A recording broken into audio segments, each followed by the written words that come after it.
اعوذ باللہ من الشیطان الرجیم بسم اللہ الرحمن الرحیم الحمد للہ الذی لا یبلغ مدحتہ القائلون ولا یحصی نعماءہ العادون ولا یعدی حقہ المجتہدون الذی لیس لصفتہ حد محدود ولا نعت موجود ولا وقت معدود ولا أجل ممدود فطر الخلائق بقدرته ونشر الرياح برحمته الصلاة والسلام على الرسول المسدد المصطفى الأمجد المحمود الأحمد سیدنا و مولانا و مولا الکونین جد الحسن والحسین عانی ابو القاسم محمد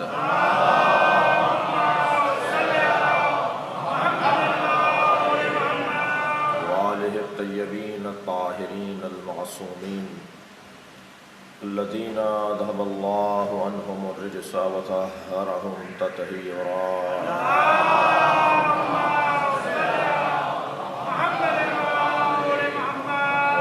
اللہ علی اعدائهم اجمعین من یوم عداوتهم الى قیام یوم الدین اما بعد قال الحکیم فی قرآن الکریم بسم اللہ الرحمن الرحیم وقال الرسول یا رب ان قومی اتخذوا هذا القرآن محجورا صلوات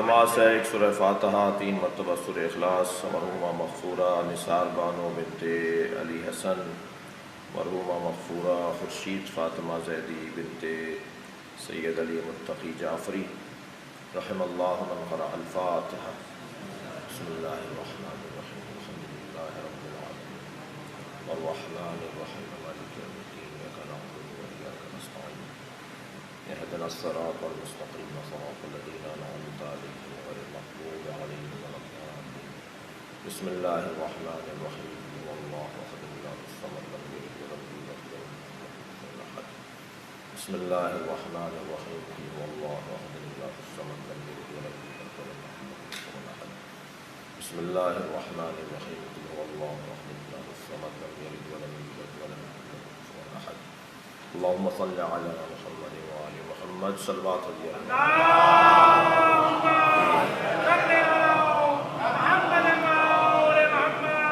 سورہ مبارکہ فرقان کی آیت نمبر 30 ہے۔ اللہ اپنے اس کلام میں نبی کے قول کو نقل کر کے بیان کر کے آیہ قرآنی قرار دے رہا ہے۔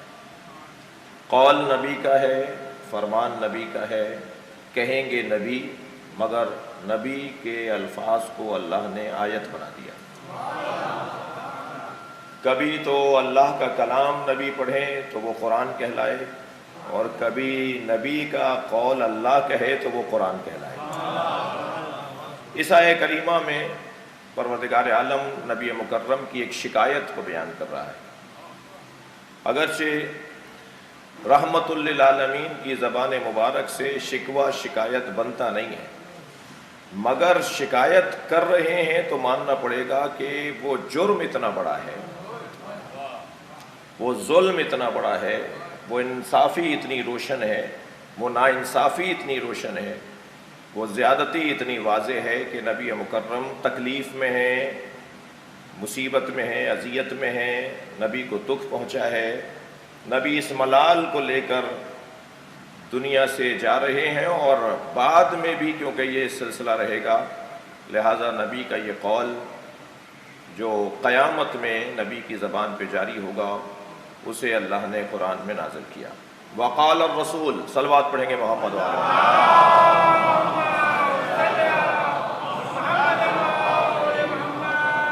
ہمارے درمیان فاصلہ وہ جو ہمیں رکھنا تھا وہ نہیں ہو پا رہا، لیکن اس کا ازالہ اس صورت میں ہو پائے گا کہ جب سب ماسک لگائے ہوئے ہوں۔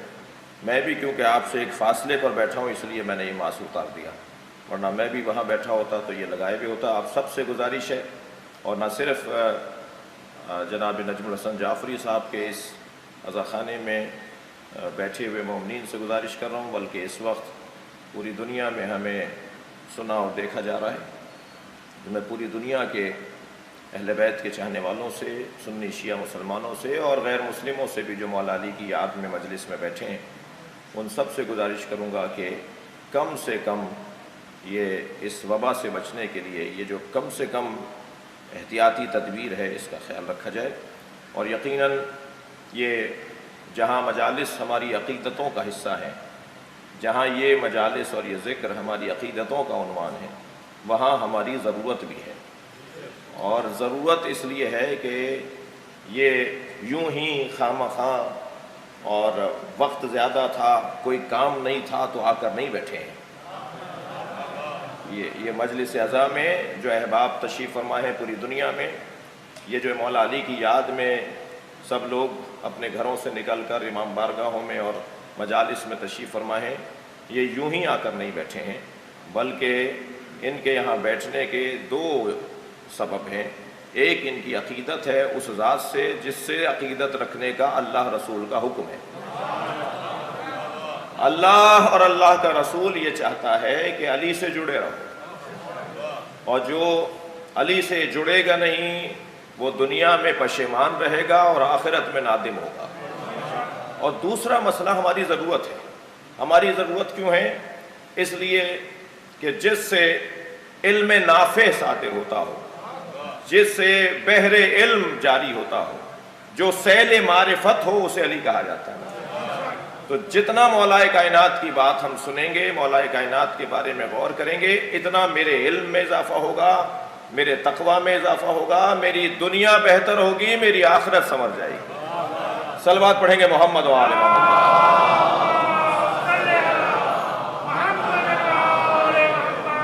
اور تمام تر مشکلات اور پریشانیوں کا ظاہری اور عارضی اور وقتی اور سر درد اور پیر درد کی بات نہیں کر رہا۔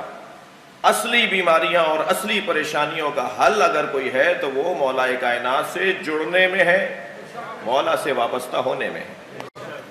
آج کی مجلس میں بھی ہمیں کل کے بیان کو متصل کرنا ہے۔ آیت کا ترجمہ پہلے سن لیجئے۔ وقال الرسول، عجیب نبی کا شکوہ ہے، کیا درد ہے، کیا تکلیف ہے۔ اور کہے گا میرا رسول، کہے گا میرا آخری رسول، کہے گا میرا مصطفیٰ پیارا، میرا حبیب، میرا محمد رسول کہے گا، یا رب، اے میرے اللہ، انا قومی اتخذوا ھذا القرآن مہجورا، اے اللہ میری امت نے، میری قوم نے قرآن لیا مگر اکیلا لیا، جبکہ میں نے قرآن علی کے ساتھ دیا تھا۔ میری امت نے اتخذوا لے لیا۔ ترجمہ معمولاً جو کیا جاتا ہے، ہم مبلغین، ہم خطبہ اور ذاکرین اور تبلیغ کرنے والے لوگ، ہم اس آیہ کریمہ کو جس زاویے سے دیکھ کر بات کر رہے ہوتے ہیں وہ زاویہ یہ ہوتا ہے کہ نبی گویا یہ فرما رہے ہیں کہ میری امت نے قرآن کو چھوڑ دیا۔ ہم اس کا ترجمہ اور ترجمے کے ساتھ جب تفسیر کر رہے ہوتے ہیں تو ساری گفتگو کا جو لب لباب ہوتا ہے، جو توجہ ہوتی ہے، وہ اس بات کی طرف ہوتی ہے کہ شاید سرکار یہ فرما رہے ہیں، یا رب ان قومی اتخذوا ھذا القرآن مہجورا، میری قوم نے، میری امت نے قرآن کو چھوڑ دیا۔ یہ تو کہہ ہی نہیں رہے نبی، یہ تو فرما ہی نہیں رہے کہ میری قوم نے قرآن کو چھوڑ دیا۔ اتخذوا ہے لفظ، لم یتخذ نہیں ہے، لم یتخذوا نہیں ہے، میری قوم نے نہیں لیا ہے قرآن کو۔ یہ فرماتے نا، یہ ہوتی نا پھر مثلا اگر جملہ بنتا تو یہ بنتا کہ یا رب انا قومی لم یتخذوا ھذا القرآن مہجورا۔ مولانا حضرات بیٹھے ہوئے ہیں، عربی گرامر کے جاننے والے بیٹھے ہوئے ہیں، ہمیں میری امت نے، میری قوم نے قرآن کو نہیں لیا، یا لم یتخذوا ھذا القرآن، یہاں مہجور کا لفظ بھی ہے اور اتخذوا کا بھی لفظ ہے۔ میری قوم نے، اور یہ میں جو تفسیر بیان کر رہا ہوں اس کے پیچھے میرے پاس سند ہے، حوالہ ہے جو بات کر رہا ہوں۔ میری قوم نے، میری امت نے اتخذوا ھذا القرآن، لے لیا اس قرآن کو، مہجورا، در حال کے، اس حالت میں کہ یہ اکیلا تنہا تھا جو انہوں نے لیا۔ انہوں نے تنہا لیا، اکیلا قرآن لیا، بس قرآن لے لیا، بس انہوں نے قرآن پڑھا اور انہوں نے قرآن کو خود سے جاننے اور سمجھنے کی کوشش کی۔ سب سے پہلے نبی کی رحلت کے بعد ایک بوری بھر کر میرے مولا علی کاغذوں اور صفحات کی لے کر آئے کہ سرکار نے مجھے بتایا کون سی آیت حضر میں نازل ہوئی ہے، کون سی سفر میں نازل ہوئی ہے، اس آیت کی تعویل کیا ہے اور اس آیت کا بطن کیا ہے، اس آیت کا شان نزول کیا ہے اور اس آیت کا ناسخ کون ہے، اور یہ آیت منسوخ ہوئی ہے تو اس کا ناسخ کون ہے، ان میں محکمات کون سی ہیں، ان میں متشابہات۔ صلوات پڑھیں ذرا محمد و آل محمد۔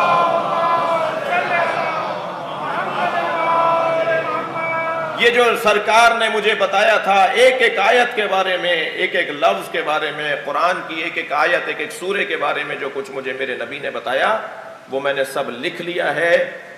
لو اے امت مصطفیٰ، میں تمہیں نبی کا علم دے دیتا ہوں۔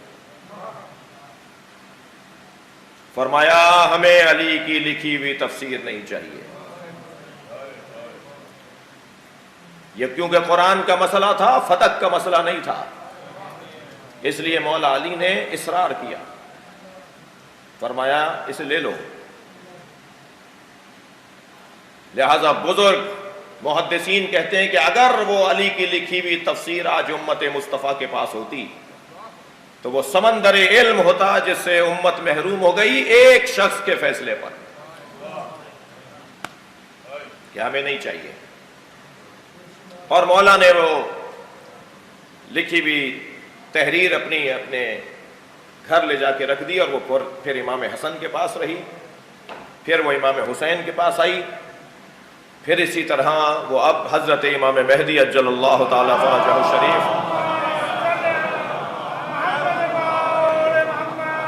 پاس موجود ہے، اور پھر جب ارادہ پروردگار جلوہ فگن ہوگا امام کی صورت میں، جب قدرت الہی کا جلوہ ہوگا امام کی صورت میں، جب اللہ اکبر اللہ کے اسرار کھلیں گے، تو اس وقت امام وہ تفسیر جو ان کے دادا علی نے لکھی تھی اور مولا نبی نے انہیں لکھوائی تھی وہ لے کر آئیں گے۔ تو پھر آپ اندازہ لگا لیجئے کہ آج جتنا ہمارے پاس علم ہے اس پر ہی ہم بہت زیادہ تکبر کر رہے ہوتے ہیں، جب مولا علی کا علم سامنے آئے گا تو امت کی کیا کیفیت پرواز ہوگی، امت علمی اعتبار سے کتنی مضبوط ہو جائے گی۔ تو در حقیقت ہم امام مہدی کا انتظار نہیں کر رہے، علم علی کا انتظار کر رہے ہیں کہ کب ہمیں وہ مولا کا علم نصیب ہوگا جس کو ائمہ اہل بیت نے امانتاً اپنے پاس رکھا ہے۔ میری امت نے اکیلا قرآن لیا، میری امت نے علی کو چھوڑ دیا۔ کل میں نے مولا نبی مکرم کا وہ خطبہ جو آپ نے ماہ شعبان کے اختتام پر ارشاد فرمایا تھا اسے تلاوت کیا، اور اس کا آخری حصہ جو میرے مضمون میں کہ مولا نبی کا مولا علی سے عشق اور پیار، اور مولا علی کا مولا نبی کے ساتھ عشق و پیار، اور وہ عشق اور پیار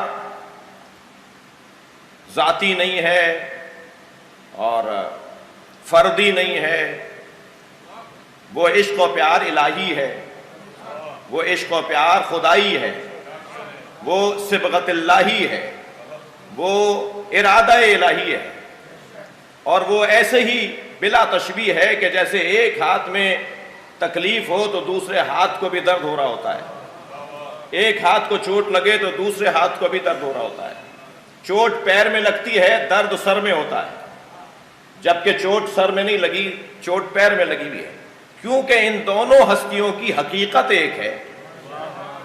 لہذا ایک کو اگر تکلیف ہوگی تو دوسرے کو بھی تکلیف ہوگی، ایک خوش ہوگا تو دوسرا بھی خوش ہوگا۔ اس کیفیت میں سمجھیے گا میرے بچوں اور جوانوں کے نبی کا مولا علی سے پیار اور مولا علی کا مولا نبی سے پیار۔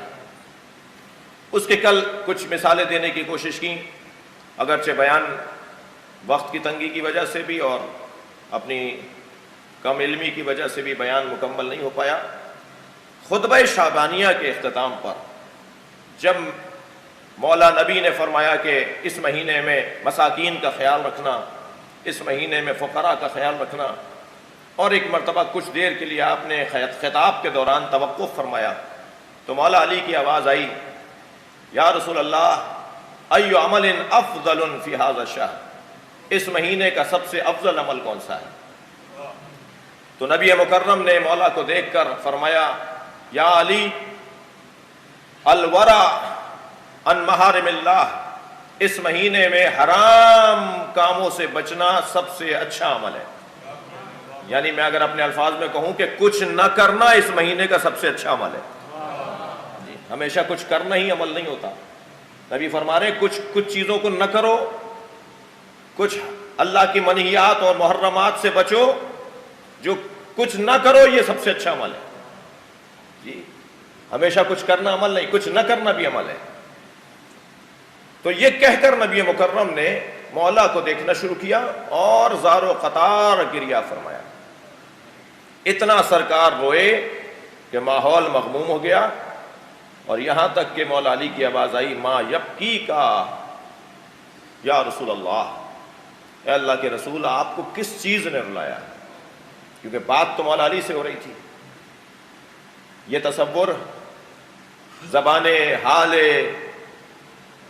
مسجد کہہ سکتی تھی کہ مولا علی کے کسی جملے پہ گریا ہوا ہے، میں نے کچھ کہا ہے، میرے اس کہنے سے آپ کو تکلیف پہنچی ہے، میرے کہنے سے آپ روئے ہیں، میں نے رلایا ہے آپ کو؟ ما یبکی کا یا رسول اللہ، اے اللہ کے رسول آپ کو کس چیز نے رلایا ہے؟ تو حضرت نے فرمایا، یا علی اس مہینے میں تاریخ بشریت کا سب سے بڑا حرام کام ہوگا، سب سے بڑا حرام کام اور سب سے بڑا جرم اس مہینے میں تاریخ کا ہوگا، اور وہ یہ کہ تمہارے سر پر ایک اشقیاؤں میں شقیق ترین شقی، شدید ترین شقی تمہارے فرق اقدس پہ ایک ضربت مارے گا۔ یہ کہہ کر اب مولا نبی نے مولا علی کے بارے میں، مولا علی کی شان میں کچھ الفاظ کہے ہیں، وہ آج مجھے آپ کو سنانے ہیں، صلوات پڑھیں گے۔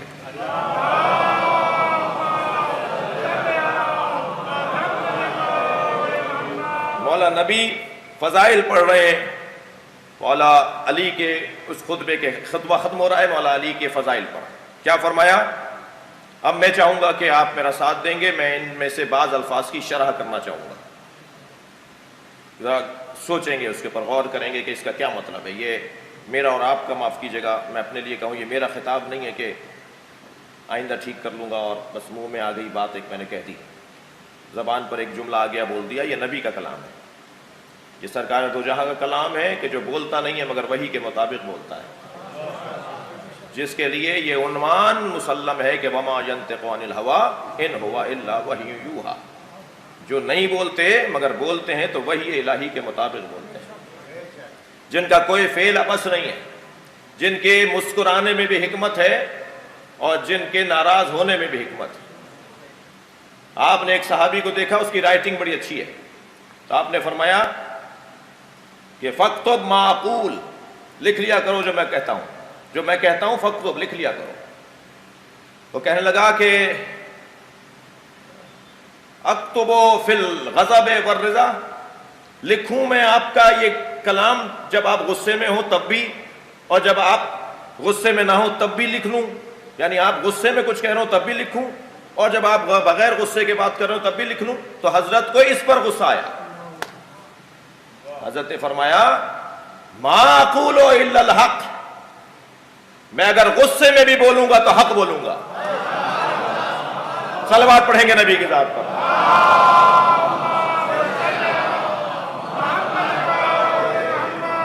تو یہ بولنے والا کوئی عام وجود نہیں ہے، یہ سرکار کا وجود ہے جو فرما رہے ہیں، لہٰذا میں ایک ایک جملے کے اوپر اور ایام مولا کے اور مولا کی جو فضیلت اور عظمت ہے اس کے اوپر غور کرنے کے ایام ہے۔ فرمایا یا علی من قتلک فقد قتلنی،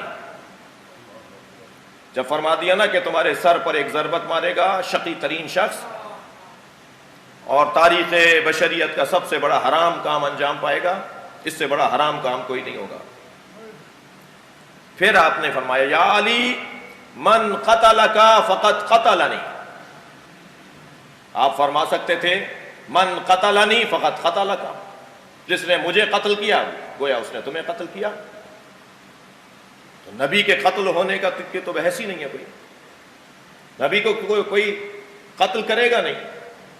اور اگر نبی کے قتل ہونے کے بارے میں وہ دوائی والی ایک روایت ہے تو وہ الجھنوں والی روایت ہے، اس کو ثابت کرنا اس کو الجھنوں کے علاوہ کچھ اور نہیں ہے۔ کہ سرکار کو آخری وقت میں دوائی پلائی گئی، آپ نے فرمایا پہلے تم پیو اگر یہ دوائی ہے تو۔ صلوات پڑھیں ذرا محمد و آل محمد۔ اور پھر جو دوائی پلا رہی تھی انہوں نے نہیں پی وہ دوا، اور پھر سرکار کو وہ دوا پلائی گئی اور جس کے بعد سرکار کی رحلت ہو گئی۔ یہ ایک الجھن والی ہے، ایک کتابوں میں ہے، اور صرف میں اشارتاً کہتا ہوا گزر رہا ہوں تاکہ ایک دریچہ کھل جائے کہ اس کے اوپر بھی کام کیا جا سکتا ہے۔ یہ روایت ہے، اور یہ روایت فریقین اور دونوں مدرسوں کے اندر یہ کتاب یہ روایت ہے، دونوں مدرسوں میں یہ روایت ہے۔ نبی کے بعد 2 مدرسے بنے تھے نا، نبی کے بعد مسلمانوں کے 2 مدرسے بنے تھے، مدرسۃ اہل بیت، مدرسۃ الصحابہ۔ تو دونوں مدرسوں میں یہ روایت موجود ہے، لیکن نہیں، یہ بحث نہیں ہے کہ نبی مکرم کے قتل کا کوئی عنوان ہو، نبی مکرم کے قتل سے متعلق کوئی بات ہو، برعکس نہیں ہے۔ یہ نہیں کہا سرکار نے کہ من قتلنی فقط قتلک، جس نے مجھے قتل کیا اس نے تمہیں قتل کیا، نہیں، من قتلک فقط قتلنی، جس نے تمہیں قتل کیا اس نے مجھے قتل کیا۔ اچھا، اس کا مطلب ہے کہ علی کو قتل ہونا ہے، علی کو کوئی قتل کرے گا، علی کے قتل کی کوئی بات ہے اور پہلے سے روک رہے نہیں کرو۔ اس کا کیا مطلب ہے؟ اس کا مطلب یہ نہیں کرنا علی کو قتل۔ تم علی کے قتل کی شدت کو سمجھو، علی کو جو قتل کرے گا اس نے گویا مجھے قتل کیا ہے، اور جو مصطفیٰ کو قتل کرے وہ مسلمان کہاں رہے گا؟ تم علی کے بارے میں کچھ کہتے رہو، 70 سالوں تک علی کے بارے میں نامناسب جملے کہتے رہو، میرے بارے میں کیا کہو گے؟ مجھے کیا کہو گے؟ جس نے علی کو من قتلک فقط قتلنی، یا علی جس نے تمہیں قتل کیا اس نے مجھے قتل کیا۔ بات یہاں سرکار نے روکی نہیں، من ابغضک فقط ابغضنی، جس نے تم سے بغض رکھا اس نے مجھ سے بغض رکھا۔ اچھا، قتل عمل ہے، عمل، بغض عمل نہیں ہے، نیت۔ سرکار نے عمل کے بارے میں بھی بتا دیا کہ علی کے بارے میں ایک اتنا بڑا عمل آئندہ ہونے والا ہے، اور انہیں میں روک رہا ہوں۔ اچھا، ممکن ہے یہاں بیٹھا کوئی بچہ بعد میں مجھے مجلس کے بعد روک لے کہ جب ہونا ہی تھا پہلے ہی بتا رہے تھے تو پھر کرنے والے کا قصور۔ جی، رات 10 بجے سکھر ایکسپریس کراچی سے سکھر جاتی ہے، یہ سب کو پتا ہے یا آپ کے پتا ہونے کی وجہ سے جاتی ہے؟ صلوات پڑھیں محمد و آل محمد۔ میں عوامی خطیب ہوں، ایسی بات کروں گا، ایک اور صلوات ہدیہ کریں محمد و آل محمد۔ یہ مجبور ہے کہ ہمیں پتا ہے اس لیے جائے۔ عزیزان گرامی، نبی مکرم خود اللہ، اگر اللہ پہلے سے بتا رہا ہے کہ قرآن میں کچھ آیات مستقبل کے بارے میں ہیں، نبی کچھ پیغام دے رہے ہیں مستقبل کے بارے میں، تو یہ جبر ظلم کے اوپر دلیل نہیں ہے۔ یہ اگر ہونا بھی تھا، میں اور ذرا ایک سیدھی اور صحرائی زبان میں بات کروں کہ اگر یہ ہونا بھی تھا تو تم نے اپنے ہاتھ کالے کیوں کیے؟ یہ اگر ہونا بھی تھا تو تم سے سوال ہے، تم یہ کہہ کر جان نہیں چھڑاؤ گے اپنی کہ یہ تو ہونا تھا ہم نے کر لیا۔ یہ ہونا تھا مگر تم نے اپنا چہرہ، تم نے اپنا روح سیاہ کیوں کیا؟ تم نے تاریخ میں اپنے آپ کو ایسا کیوں لکھوا دیا کہ تم علی کو قتل کرنے والے ہو؟ من قتلک فقط قتلنی، بات آگے بڑھی، من ابغضک فقط ابغضنی، جو تم سے بغض رکھے وہ گویا مجھ سے بغض رکھتا ہے، اس نے مجھ سے بغض رکھا۔ یہ اب مسئلہ عمل سے نیت تک آ گیا، اندر کا حال تو نہ آپ کو پتا میرا، نہ مجھے پتا آپ کا۔ بغض کا تعلق اور حب کا تعلق، بغض کی ضد ہے حب، حب کی ضد ہے بغض۔ بغض کا تعلق اور حب کا تعلق دل سے ہے نا، نہیں معلوم؟ ہاں البتہ چہرہ سفیر مملکت بدن ہوا کرتا ہے، وہ جو اندر گزر رہا ہوتا ہے نا، چہرے سے اس کی عکاسی ہو جاتی ہے۔ اگر کوئی بات میں آپ کے خیال خاطر کے خلاف بولوں، میں کوئی بات آپ کے مزاج کے خلاف بولوں، تو آپ کا چہرہ پکار کے بتائے گا کہ آپ ناراض ہو رہے ہیں۔ اسی لیے شاید مولا کائنات کو وجہ اللہ قرار دیا ہے کہ اگر یہ جاننا چاہتے ہو کہ اللہ تم سے خوش ہو رہا ہے یا ناراض، تو علی کے چہرے کو دیکھ لیا۔ صلوات پڑھیں محمد و آل محمد۔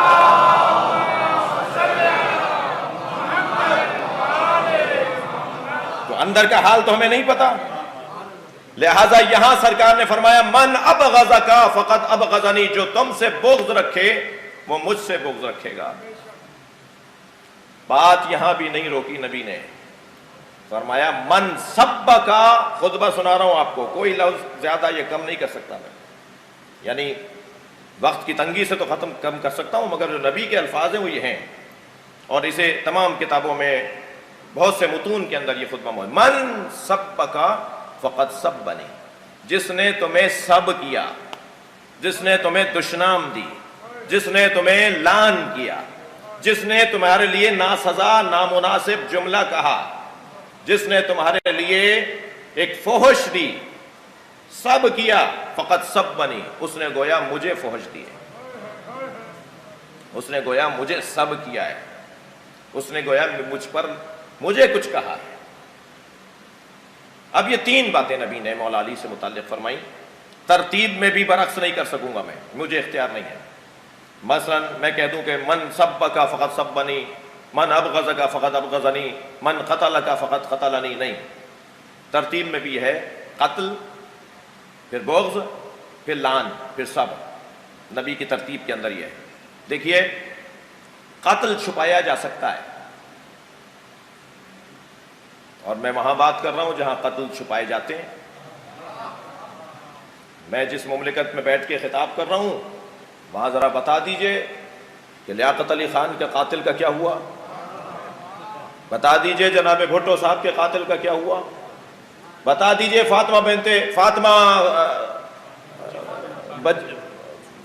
فاطمہ جناح کے قتل کا کیا ہوا۔ تو یہاں تو ماحول ہی کچھ ایسا ہے، اور یہ پاکستان کے بارے میں کیا بتاؤں، اسلام کی تاریخ ذرا پلٹ کر دکھا دیجئے، حسین کے قاتلوں کا کیا ہوا، حضرت حجر ابن عدی کے قاتلوں کا کیا ہوا، حضرت کمیل کے قاتلوں کا کیا ہوا۔ ایک لمبی فہرست ہے، مجھے توفیق ہو رہی ہے 15 جلدوں میں کتاب لے کر آئیں گے، کمپوزنگ سے گزر چکی ہے، تصحیح کے مرحلے میں، پہلی صدی ہجری سے 14ویں صدی ہجری تک جو اہل بیت کے چاہنے والوں کی ٹارگٹ کلنگ ہوئی ہے، مقتول لوگوں کے نام جمع کیے ہیں میں نے، اور وہ جو پہلی جلد ہے صدی وائز چلاؤں، پہلی صدی ہجری میں مجھے 150 نام ملے ہیں اہل بیت کے چاہنے والوں کو جو قتل کیا گیا ہے، دوسری صدی ہجری میں مجھے 100 سے زیادہ نام ملے ہیں، اور اسی طرح یہ ہم اپنی صدی ہجری میں پہنچے ہیں۔ میں اس وقت تقریباً سن 65 کو فیئر کر رہا ہوں، پاکستان بنا دیا ہے اس اپنی کتاب میں، 47 کے بعد آ چکا ہوں، سن 65 کو فیئر کر رہا ہوں، 63 ٹھیڑی کا واقعہ لکھ چکا ہوں، 3 جون 1963 ٹھیڑی کا واقعہ، اس میں پہلی جلد میں اس میں اشارہ دیا ہے، اور پھر 2 جلدیں سندھ کی بن رہی ہیں، کراچی اور اندرون سندھ کو ملا کر، 2 جلدیں پنجاب کی بن رہی ہیں، 2 جلدیں سرحد، 2 جلدیں بلوچستان، اور ایک مکمل جلد بنائی ہے ہم نے جو ذاکرین اور علماء پاکستان میں شہید ہوئے ہیں ان پر ایک مکمل کتاب ہے شہدائے محراب و منبر کے نام سے۔ تو تقریباً 15 جلدوں میں ایک جامع، جہاں تک ممکن ہو سکا ہم سے، اور رستہ ہوگا دوسروں کے لیے بعد میں اسے آگے بڑھاتے رہیں، جو چیز ہم سے رہ گئی ہے اس میں اضافہ کریں۔ اور یہ تو 1994 سے کام کر رہا ہوں اپنی طالب علمی کے زمانے سے، اب بھی طالب علم ہوں، لیکن جب ظاہری طور پر قم میں تھا اس وقت سے اس کا کام کر رہا ہوں۔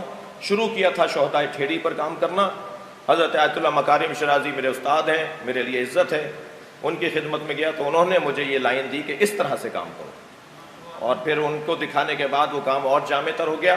تو بھائی یہاں تو قتل، صلوات پڑھیں محمد و آل محمد۔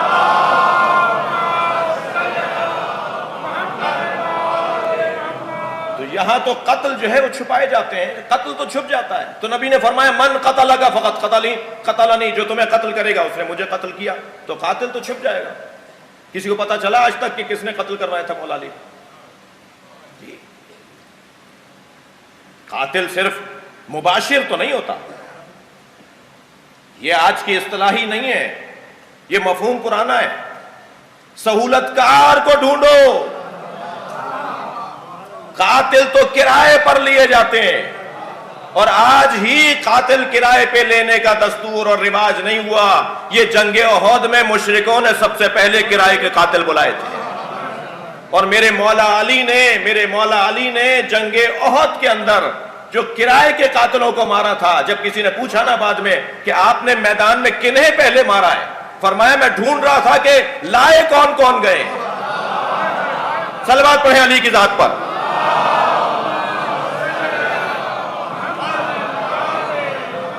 تو قتل تو چھپ جائے گا. نبی نہیں چاہتے کہ علی کا دشمن چھپے، نبی نہیں چاہتے کہ علی کا دشمن مفقود ہو جائے. یہ کہہ کر آپ نے بات ختم نہیں کر دی من قتل کا فقط قتلنی، جس نے تمہیں قتل کیا اس نے مجھے قتل کیا. کوئی نہیں بتا پاتا ابن ملجم تمہارے پیچھے کون ہے، نہیں پتا چلا. پھر من ابغض کا فقط ابغضنی، کیسے پتا چلے گا کس کس کے دل میں بغض ہے؟ چھپ جائے گا، یہ تو ہے ہی چیز چھپی ہوئی. نبی نے اس کے بعد روشن کر دیا من سب کا فقط سبنی، جو تمہارے لیے نامناسب بولے وہ میرے لیے بول رہا ہے. میرا امت سے سوال ہے، ایام علویہ میں آپ سے بات کر رہا ہوں. ساری امت کا اتفاق ہے کہ بعد از نبی، بعد از خلفائے ثلاثہ جو 3 جنگیں ہوئیں، ان 3 جنگوں میں علی حق پر تھے. یہ زور عقیدت نہیں ہے، سنی شیعہ کا اتفاق ہے. تمام علماء اہل سنت، تمام شیعہ اس بات پر متفق ہیں کہ علی حق پر تھے. جو بھی علی کے سامنے آیا وہ حق پر نہیں تھا. اب حق پر نہ ہونے کی توجیہ کہ خطا اجتہادی تھی یا خطا اجتہادی نہیں تھی، یہ علیحدہ بحث، لیکن حق پر علی تھی. علی کے سامنے آنے والا خطا پر تھا. ناراض تو نہیں ہو رہے آپ؟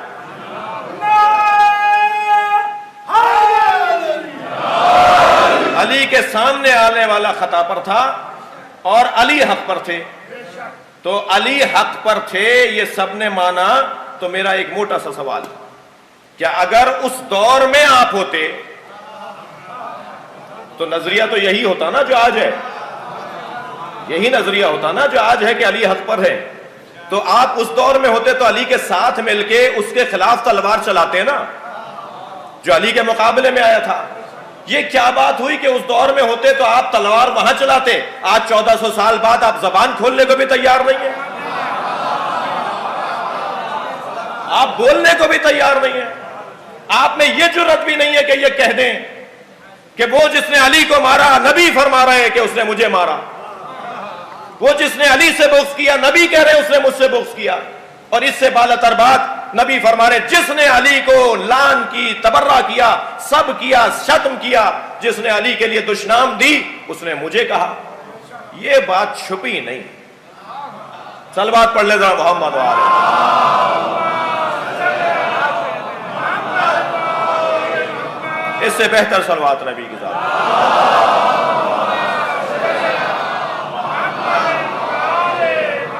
باہر اور اندر بیٹھے ہوئے سب مومنین حاجات کے لیے صلوات پڑھیں گے.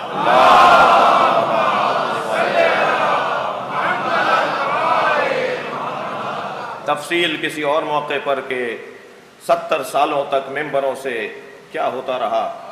اور حضرت عمر ابن عبدالعزیز رضی اللہ تعالی عنہ نے، جن کے لیے مولا صادق فرماتے ہیں کہ بنی امیہ میں یہ وہ حاکم تھا جس نے ہمارے حق میں خیر کیا، اس نے ہمارے لیے خیر کیا، یہ ہمارے لیے خیر ثابت ہوا. فتق دینے کی بات کی، سب رکوایا مولا سے، شتم رکوایا، لعن ہوتا تھا ممبروں سے وہ رکوایا جی. اور اہل بیت کے ساتھ جو مالی تنگی حکومت کی طرف سے تھی، اس مالی تنگی کو ختم کر کے مالی وسعتیں، آرڈر جاری کیا کہ یہ ان کے لیے خاص مال اللہ نے قرار دیا ہے سادات کے لیے. اس کو بحال کروایا، اس کو جو رکا ہوا تھا اسے بحال کروایا. اور خاص طور پر مولا کائنات کے لیے جو نامناسب ممبروں سے کہا جاتا تھا، ممبر پر اگر خطیب بھول جاتا تھا علی کو لعن کرنا تو مجمع یاد دلاتا تھا. 2 4 5 سال ہوتا نا تو شاید کوئی بات تھی، 70 سے 80 سال تک یہ ہوتا رہا. ایک آدمی پیدا ہو کے بوڑھا ہو کے مر جاتا ہے، اتنا دورانیہ ہے 70 سے 80 سال. 2 3 3 4 4 نسلوں نے اس وقت کو دیکھا کہ مولا کائنات کے ساتھ یہ ہوتا تھا. من سبکا فقط سب بنی، یا علی جس نے تمہیں سب کیا اس نے مجھے سب کیا. اب ذرا سنیے جملہ، لأنکا کیوں، جس نے تمہیں قتل کیا اس نے مجھے، جس نے تمہیں بغض کی تم سے بغض کیا اس نے مجھ سے، جس نے تمہیں سب کیا لعن کی اس نے مجھے. کیوں؟ لأنکا منی کا نفسی، کیونکہ تم اور میں دو نہیں ہیں. سبحان اللہ سبحان اللہ. کہنے دیجئے لوگوں کو کہ مولا کائنات انبیاء سے افضل نہیں تھے. نبی کہہ رہے ہیں علی مجھ جیسا ہے.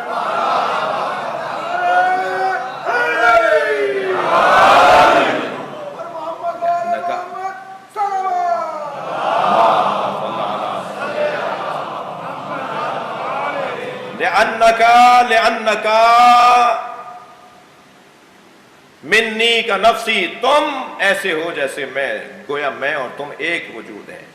اچھا یہاں ممکن ہے کہ پھر کوئی اور تشریح ہو جاتی، تو اس قول کی پھر آپ نے تشریح خود فرمائی، روحوں کا من روحی. اب یہ کأنکا منی کا نفسی کی خود شرح فرما رہے ہیں سرکار. لے روحوں کا من روحی، تمہاری روح میری روح سے ہے. تینتوں کا من تینتی، تمہاری فطرت میری فطرت سے ہے. جی تمہاری فطرت میری فطرت سے ہے.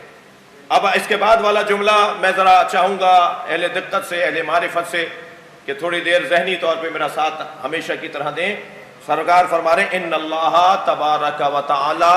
مولانا حساس وادی ہے، عرفانیات کی وادی ہے، بعض لوگ اسے ہضم نہیں کر پاتے، اور میری مشکل یہ ہے کہ مائک پر بول رہا ہوں اور 10 کیمرے ریکارڈ کر رہے ہیں، اس لیے زیادہ گہرائی میں جائیں گے تو کہیں شرک اور کفر کی تہمت نہ آ جائے اور کہیں توحید کے باب میں کمزور شمار نہ کیا جائے.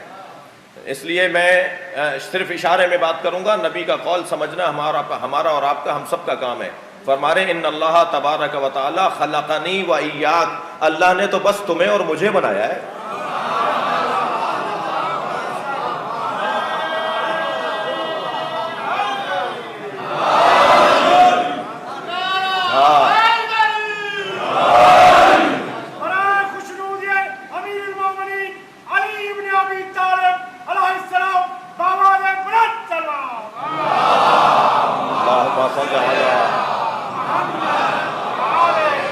میں نے آپ سے کہا تھا نا کہ وادی ذرا حساس ہے، تو خوف میں مبتلا ہو گیا ہوں.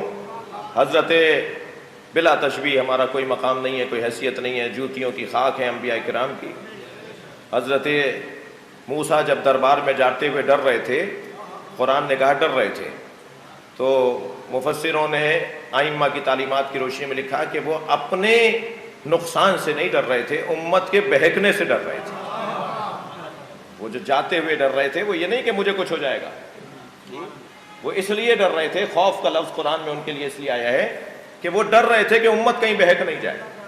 تو بلا تشبیہ ہماری کوئی حیثیت نہیں. کبھی کبھی فضائل اور مناقب اور معارف اور معرفت کی بہت سی باتیں ایسی ہوتی ہیں جو ہم یہاں سے کرتے وقت، میں اپنی بات کر رہا ہوں، ڈر لگ رہا ہوتا ہے، اس لیے کہ مجھ پر تو ممکن ہے روشن ہو اور مجمع میں ایک بڑی تعداد کے لیے روشن ہو، لیکن نہ جانے بات کہاں تک جاری ہے.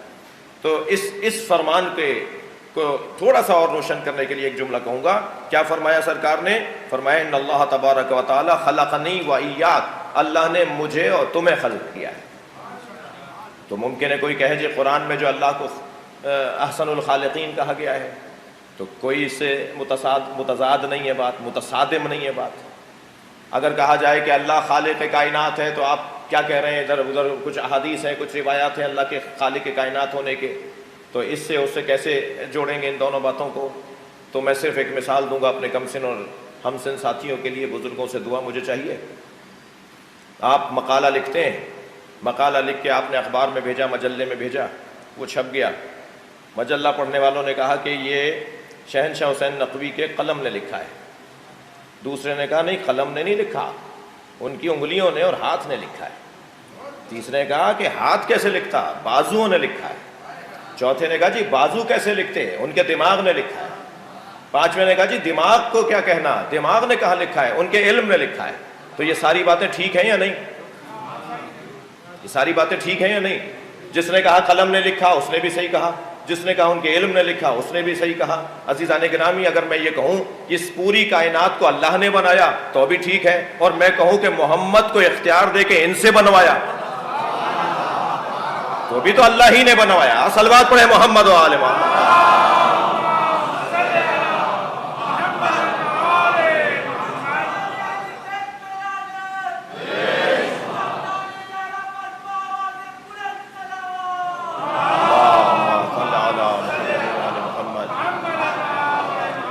اللہ مردوں کو زندہ کرتا ہے, اللہ مردوں کو زندہ کرے گا. تو کیا حضرت عیسیٰ نے نہیں کیا؟ اسے لڑا کیوں رہے ہو اللہ کو اور نبی کو بھائی؟ کہ جھگڑا کہاں ہے جو ہم اس جھگڑا سمجھ لیتے ہیں؟ اللہ بدنوں میں روح ڈالتا ہے اور فرشتہ ماں کے شکم میں بچے میں روح ڈالتا ہے. تو اللہ ڈالتا ہے یا فرشتہ ڈالتا ہے؟ اللہ رزق دیتا ہے اور ایک فرشتہ ہے جو بارش برساتا ہے. اللہ کے امور کو چلانے والے مدبرات امر فرشتے ہیں. یعنی میں ہوا چلانے والے فرشتے کو تو مان لوں گا, میں پانی برسانے والے فرشتے کو تو مان لوں گا, میں ماں کے شکم میں تصویر بنانے والے فرشتے کو تو مان لوں گا, اور ان فرشتوں پر جو مولا ہے اس علی کو نہیں مانوں گا.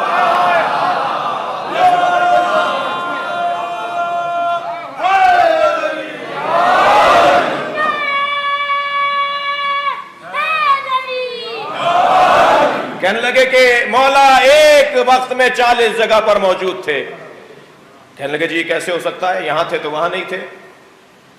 نہیں جی 40 جگہ پر دکھائی دیے مولا. کہا یہ کیسے ہو سکتا ہے؟ تو سوال کیا بزرگ عالم دین نے کہ یہ بتاؤ کہ ملک الموت پوری دنیا میں کتنے ہزار لوگوں کا ایک وقت میں دم نکالتا ہے؟ ہزاروں لوگوں کی روح قبض کرتا ہے ملک الموت. تو ملک الموت تو ہزاروں جگہ جا سکتا ہے, جو ملک الموت پر بھی مولا ہو. یہ تو ملک الموت کی بات کر رہا ہوں. ملک الموت کے سردار کو جبریل کہتے ہیں جو علی کا شاگرد ہے. صلوات پڑھے محمد و آل محمد.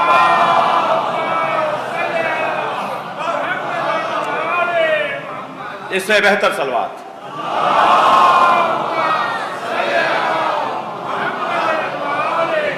آپ کی توجہات کا شکر گزار ہوں. ان اللہ تبارک و تعالی خلقنی و ایاک. یا علی, اللہ نے مجھے اور تمہیں خلق کیا. واصطفانی و ایاک, اور مجھے اور تم ہی کو منتخب کیا ہے. واصطفانی و ایاک, تمہیں مجھے اور تمہیں ہی منتخب کیا ہے.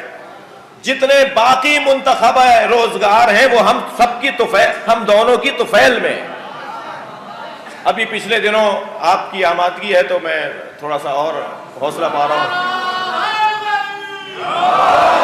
پچھلے دنوں حضرت علامہ آیت اللہ علامہ سید عقیل الغربی حفظہ اللہ نے ایک مصرع بھیجا کہ اس میں نعت کہہ کے بھیجو. پھر وہ ان کے باب المراد امام بارگاہ میں وہ محفل نعت تھی, وہ ہماری ویڈیو ریکارڈنگ وہاں بھی سنائی گئی, دکھائی گئی. میں ذرا گھبرایا تھا کہ پتہ نہیں کیا ہوا, کیسے مصرے ہوئے ہیں. ہم نے تو بھیج دیے تھے, پڑھ بھی دی تھی. بعد میں نے ان کے بھتیجے سے پوچھا کہ جی علامہ صاحب نے, مجھ طبیعت خراب تھی اس لیے میں اب یہ تو نہیں پوچھتا سے میری نعت, میں ان کی خیریت پوچھ رہا تھا, تو یہ تو نہیں پوچھوں گا نعت کیسی تھی. تو میں محمد عسکری سے ہم نے پوچھا کہ جی کیسی رہی, غربی صاحب کو نعت کیسی لگی؟ تو کہنے لگے جی بہت پسند کی اور انہوں نے آپ کے لیے دعا کہی ہے.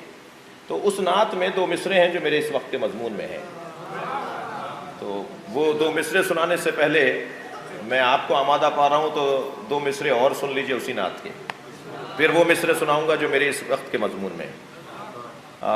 حضرت نجم افندی کی زمین میں نعت تھی, اور اس کا مطلب ہوا تھا کہ جہان حسن سے یہ انقلاب ہو نہ سکا,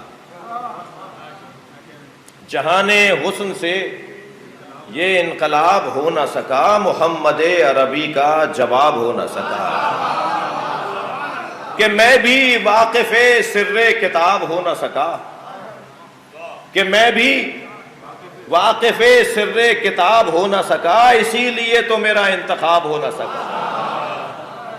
جی گیا تھا بارگاہ مصطفیٰ میں اس کے بعد، گیا تھا بارگاہ مصطفیٰ میں اس کے بعد، غم حیات کبھی کامیاب ہو نہ سکا۔ اور مجھے فرشتوں نے دیکھا کہ چنگ بے دامن ہوں، مجھے فرشتوں نے دیکھا کہ چنگ بے دامن ہوں، میرے ثواب کا ان سے حساب ہو نہ سکا۔ اور حقیقتاً توجہ چاہوں گا، حقیقتاً میرے سیدھے ہاتھ والوں سے توجہ چاہوں گا، حقیقتاً ابو طالب کے لاڈلے کے سوا، حقیقتاً ابو طالب کے لاڈلے کے سوا کوئی بھی مثل رسالت مآب ہو نہ سکتا۔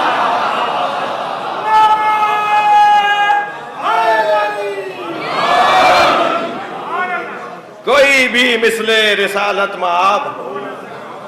اور کرم نگاہی آقا ہیں بوذر و سلمہ، کرم نگاہی آقا ہیں بوذر و سلمہ۔ دوسرے مصرے کو دیکھیے گا، کرم نگاہی آقا ہیں بوذر و سلمہ، وہ ذرہ کیا جو یہاں آفتاب ہو نہ سکا، وہ ذرہ کیا جو یہاں آفتاب ہو نہ سکا۔ اور توجہ چاہوں گا عزیزان گرامی، جو دو مصروں کی خاطر میں نے ساری نعت ہی سنا دی آپ کو، وہ دو مصرے سن لیجئے جو اس وقت میرے مضمون کے اندر ہے۔ سرکار فرمانے وَاسْتَفَانِي وَإِيَّاكَ، اللہ نے مجھے اور تم ہی کو منتخب کیا ہے۔ اس پہ ذرا جڑے ہوئے دو مصرے سن لیجئے کہ عرق جبین سے لے کر نبی بنائے گئے، عرق جبین سے لے کر نبی بنائے گئے، پھر اس کے بعد پسینہ گلاب ہو نہ سکا۔ صلوات پڑھے محمد و آل محمد۔ اس سے بہتر اور بلند صلوات نبی کی ذات پر۔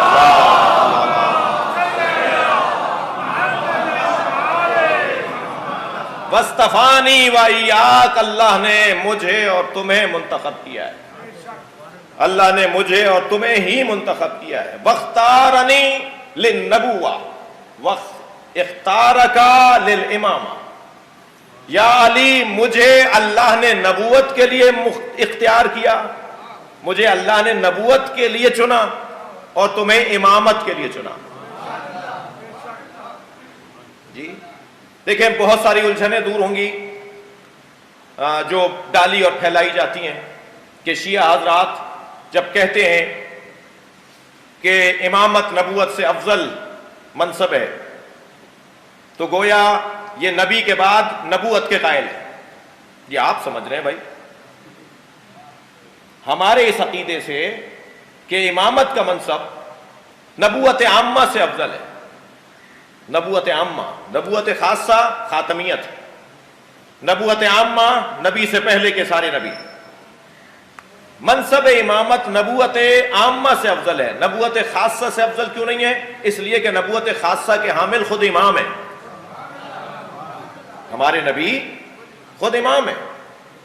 جیسے حضرت ابراہیم امام، اس بچے سے پوچھتا امام کتنے، یہ کہے گا 12، تو حضرت ابراہیم کو کیوں نہیں گنا؟ 13 ہوگا یا نہیں؟ قرآن میں جس نبی کو اللہ نے امام کہا ہے اس کو کیسے میں امام نہیں کہوں گا؟ تو ہمارے نبی جو سارے نبیوں سے افضل، جو ابراہیم علیہ السلام سے افضل، تو وہ امام کیسے نہیں ہے؟ تو منصب امامت انبیاء کرام میں ہمارے نبی کے پاس بھی ہے اور حضرت ابراہیم کے پاس بھی، اور بعد از سرکار دو جہاں جو امامت متم نبوت ہے اس کا پہلا امام مولا علی جی، اور پھر سلسلہ امامت کا 12 اماموں تک، کیونکہ ہر نبی کے جو جانشین قرار پائے ہیں وہ 12 قرار پائے ہیں، 12 قرار پائے ہیں، اور مولا نبی کے بھی 12۔ تو کہا جاتا ہے کہ جی یہ امامت کیونکہ کہتے ہیں جی افضل ہے، حضرت ابراہیم پہلے نبی تھے اور امتحان دیا تو رسول بنے، اور امتحان دیا تو امام بنے، یعنی نبوت سے رسالت افضل، رسالت سے امامت افضل۔ تو کیونکہ حضرت ابراہیم نبی ہونے کے بعد امام ہوئے اور شیعہ حضرات حضرت علی کو کیونکہ امام مانتے ہیں، لہٰذا یہ انبیاء سے افضل مانتے ہیں اور مولا علی کو گویا یہ نبی مانتے ہیں. العیاذ باللہ، معاذ اللہ، اس لیے کہ نبی نے ہی فرمایا ہے، علی ہی نے فرمایا ہے کہ میں نبی نہیں. اور جو نبی کے قول کے خلاف جائے اور علی کے قول کے خلاف جائے وہ کم سے کم شیعہ نہیں ہے. ٹھیک ہے؟ تو بھائی ہم مولا کائنات کو جب امام مانتے ہیں، نبی فرما رہے ہیں کہ تمہیں امامت کے لیے منتخب کیا ہے اور مجھے نبوت کے لیے منتخب کیا ہے. جب ہم مولا کائنات کو امام مانتے ہیں تو ہم مولا کائنات کو کمالات امامت کا حامل انبیاء کرام سے افضل مانتے ہیں، قلمدان نبوت کے قائل نہیں ہیں. مجھے یہاں علامہ سید علی نقی نقن بڑے پیچیدہ مسائل کو انہوں نے حل کیا ہے، اور میں آیت اللہ جوادی عاملی سے استفادہ کروں. میں آیت اللہ فرض کیجئے مراشی نجفی سے استفادہ کروں. یہ جتنے بھی بزرگ ایران عراق میں تھے وہ نقن صاحب کے علمی مقام کے معترف تھے. خاص طور پر آیت اللہ العظمیٰ شہاب الدین سید شہاب الدین مراشی نجفی کو اجازہ اجتہاد کہ آپ مجتہد ہیں اور میں آپ کو لکھ کر دے رہا ہوں کہ آپ مجتہد ہیں، وہ نقن صاحب نے لکھ کے دیا ہے. تھوڑا سا میں گلہ کروں گا اپنے آپ سے، وہ بھی ہمارے عزیز ہیں، وہ بھی ہمارے بڑے ہیں. ہم بارڈروں کے عقیدتی بارڈروں کے قائل نہیں ہیں، ہم ریاستی بارڈروں کے قائل ہیں. ہم عقیدوں میں بارڈروں کے قائل نہیں ہیں. دنیا کے اس کونے میں بھی اگر کوئی لا الہ الا اللہ محمد رسول اللہ علی ونبی اللہ پڑھتا ہے تو وہ ہمارا ہے، اور برابر میں کوئی اگر نہیں پڑھتا تو وہ ہمارا نہیں ہے. اس معنی میں، جس معنی میں عرض کر رہا ہوں، انسان ہونے میں تو مولا نے فرمایا بھائی مانو انہیں. لیکن ہم تھوڑا سا، ہمارے ہاں کسی کے نام کے ساتھ، کسی قابل انسان کے نام کے ساتھ آیت اللہ لکھا جائے تو تحقیق شروع کرتی ہے عوام تحقیق شروع کرتی ہے یہ آیت اللہ ہے. اور جیسے ہی کوئی ہمارے مذہبی ممالک سے کوئی شخصیت آئے اور تھوڑا اس کا حلیہ وہ بزرگوں والا ہو تو ہم فوراً آیت اللہ، نہ صرف کوئی اور بولے گا، ہم خود بول دیں گے. تو خدا کے واسطے اپنے لوگوں کی قدر کرنا اور اپنے قابل لوگوں کا احترام کرنا، یہ کسی دوسرے ملک کے قابل لوگوں کے احترام کے خلاف نہیں ہے، یا انکار نہیں ہے ان کی اہمیت اور فضیلت کا. ایک صاحب مجھ سے کہنے لگے پاکستان میں قیادت کا فقدان ہے. میں نے کہا نہیں، اطاعت کا فقدان ہے. شخصیات کم ہیں ہمارے پاس. جی آپ میں سے 2% میرا احترام کرتے ہیں، میں تو بھائی 105ویں نمبر پر آؤں گا پاکستان میں اگر آؤں گا تو. اس سے آگے کوئی 100 سے زیادہ شخصیات ہیں قابل ترین، پنپنے ہی نہیں دیتے. ہم تو ابتدا میں ہی گلا گھوڑ دیتے ہیں، یہ آگے ہی نہ بڑھے. تو اس خطے کا کچھ مزاج بھی ہے. یہاں کچھ گرم غذائیں کھائی جاتی ہیں تو مزاج میں بھی. صلوات پڑھ لیں ذرا نبی کے ذات پر. مجھے معاف کیجیے گا.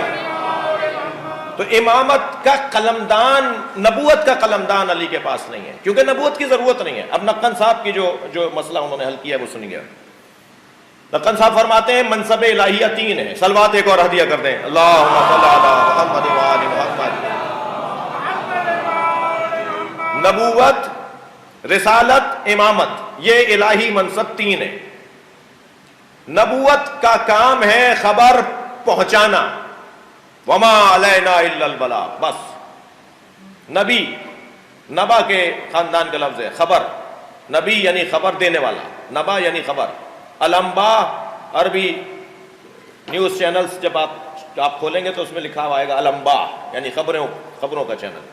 انباء، نبا، نبا العظیم قرآن میں، سورہ نبا بھی قرآن میں ہے. نبا یعنی خبر، نبی یعنی خبر پہنچانے والا. نبی کا کام ہے جو خبر اس نے اللہ سے لی وہ پہنچا دے. رسول کا کام ہے خبر سمجھانا. رسول کا ایک زینہ آگے کام ہے، ایک قدم اور آگے آئے گا نبی رسول کا کام. وہ جو خبر لایا ہے وہ سمجھائے بھی. لہذا شریعتیں رسولوں کے پاس ہوتی ہیں، شریعتیں نبیوں کے پاس نہیں ہوتی. اسی لیے اولو العزم رسولوں میں ہوں گے. اور رسول کے بعد ایک اور منصب ہے جسے کہتے ہیں امامت. اس کا کام خبر پہنچانا اور خبر سمجھانا نہیں ہے. مطلوب تک، مقصود تک، منزل تک پہنچانا، اس کا کام پریکٹیکل کا ہے، اس کا کام عملی ہے، وہ کر کے دکھائے گا۔ وہ جو خبر لائے تھے، وہ جو خبر سمجھا رہے تھے، اسے کر کے دکھائے گا۔ خبر پہنچانے کا دور گزر گیا، خبر سمجھانے کا دور گزر گیا، اب دور ہی نہیں ہے خبر پہنچانے اور خبر سمجھانے کی، تو علی نبی کیوں ہو؟ اگر اس دور میں ہوتے تو علی نبی ہوتے، ایسے ہی نبی ہوتے، ایسے ہی لوگ رسول ہوتے ہیں۔ ان کا کام ہی نہیں ہے، وہ کام ہی ختم ہو گیا، وہ قلمدانی ختم ہو گیا، وہ وزارت ہی ختم ہو گئی۔ لہذا علی کے پاس، یہ نقن صاحب کے جملے، لہذا مولا علی کے پاس قلمدان نبوت نہیں ہوگا، قلمدان رسالت نہیں ہوگا، وہ دور ختم ہو گیا۔ اب دور تو پہنچانے کا ہے، مطلوب تک لے جانے کا ہے، منزل تک پہنچانے کا ہے۔ لہذا یا علی، مجھے اللہ نے نبوت کے لیے منتخب کیا اور تمہیں امامت کے لیے منتخب کیا۔ من انکرا امامتک فقد انکرا نبوتی، جس نے تمہاری امامت کا انکار کیا اس نے میری نبوت کا انکار کیا۔ یہ نبی کے الفاظ سن لیجئے، یا علی انت وصی، اے علی تم میرے جانشین ہو، میری وصیت کو رکھنے والے ہو۔ اللہ اکبر۔ اس کے بعد والا جملہ، وَأَبُوُ وَلْدِي، میں جب تک خود لطف نہیں لوں گا آپ کو آئے گا نہیں۔ 1 گھنٹہ مجھے بولتے ہوئے ہو گیا، مصائب بھی پڑھنا ہے، روک دوں یہیں؟ نہیں، مجھے پتا ہے بسم اللہ جنہیں کہنا چاہیے وہ کہہ نہیں رہے۔ ایک سال بعد پڑھ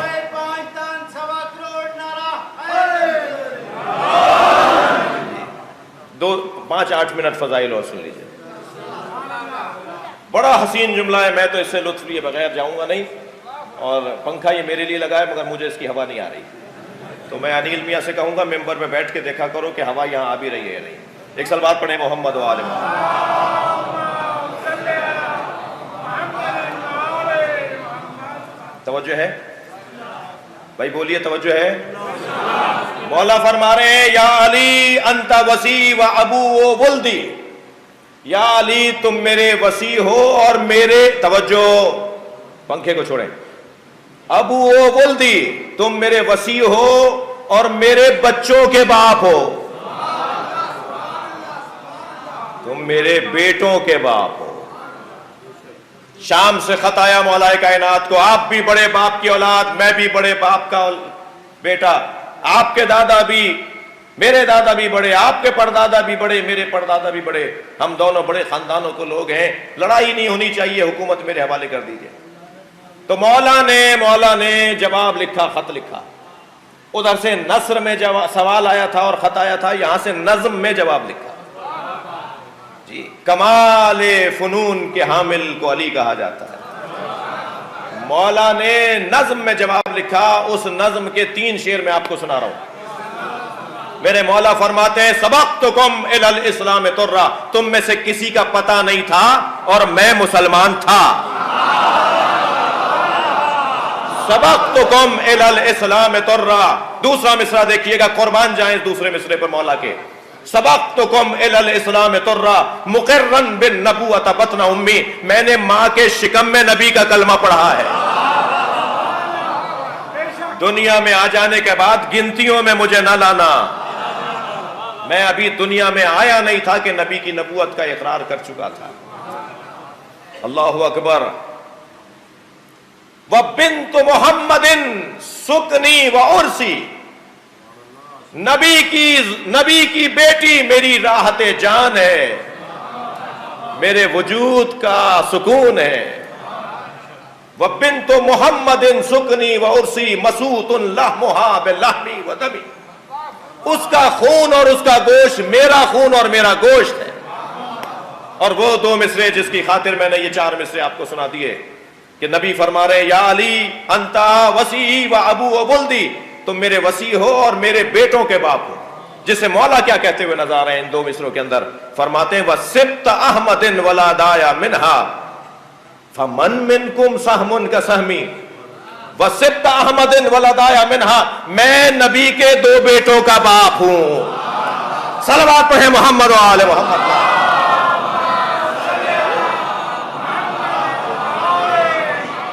کون ہے تم میں سے جو میرے برابر آ کے پرواز کر سکے؟ فمن منکم سہمی کا سہمن کا سہمی، تم میں سے کون ہے جس کی برابری میرے ساتھ ہو سکے گی؟ تم میرے بیٹوں، ابو و ولدی، تم میرے بیٹوں کے باپ ہو۔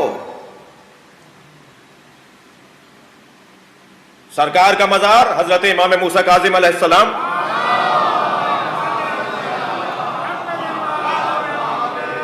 روزے کے قریب گئے اور جا کے سلام کیا، السلام علیک یا جدہ یا ابتا، اے میرے بابا آپ پر سلام۔ تو ہارون رشید برابر میں کھڑا تھا، کہنے لگا یہ آپ کے بابا کیسے ہوئے؟ تو آپ تو بیٹی کے بیٹے ہیں۔ تو حضرت نے فرمایا، مولا کا جملہ سنیے، حضرت نے فرمایا میدان مباہلے میں نبی نے کہا تھا کہ کل ہم اپنے بیٹے لائیں گے، تو نبی کے تو بیٹے نہیں تھے، جنہیں لے کر جا رہے ہیں وہ بالنص قرآن نبی کے بیٹے ہیں۔ دوسرا جواب میرے مولا کاظم نے کیا دیا؟ مولا نے دوسرا جواب دیا، مولا نے فرمایا ابھی سرکار اگر روزے سے باہر آ جائیں اور تم سے کہیں میں تمہاری بیٹی سے عقد کرنا چاہتا ہوں، دو گے؟ کہنے لگا میرے لیے فخر ہوگا، میرے لیے اعزاز ہوگا کہ نبی میرے داماد ہو جائیں، میری اس سے بڑھ کر اور کیا عزت ہوگی کہ نبی میرے داماد ہو جائیں۔ مولا کاظم نے فرمایا مگر مجھ سے نہیں کہیں گے کہ تمہاری بیٹی سے، کیونکہ میری بیٹی ان کی بیٹی ہے۔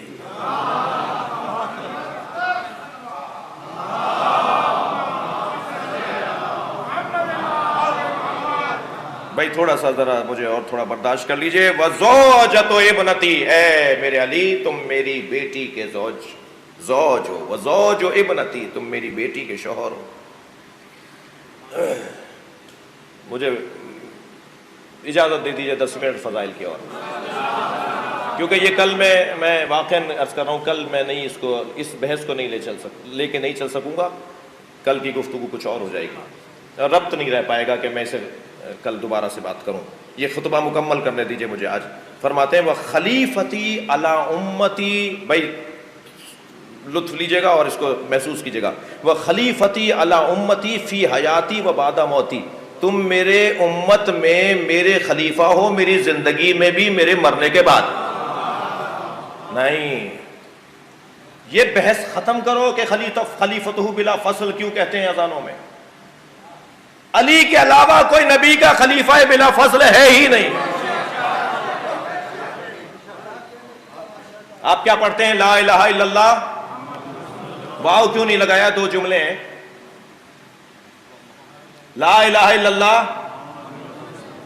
و محمد الرسول اللہ کیوں نہیں کہتے؟ دو جملے ہیں، محمد الرسول اللہ علی ولی اللہ کیوں کہہ رہے ہیں؟ بیچ میں واو کیوں نہیں لگا رہے؟ ساری امت یہی پڑھ رہی ہے نا، لا الہ الا اللہ محمد الرسول اللہ علی ولی اللہ، تین علیحدہ جملے، واو کیوں نہیں لگا رہے؟ اللہ اور نبی میں واو کا فاصلہ بھی نہ ہو، اور نبی میں اور علی میں واو کا فاصلہ بھی نہ ہو، اسی کو خلیفہ بلا فصل کہا جاتا ہے۔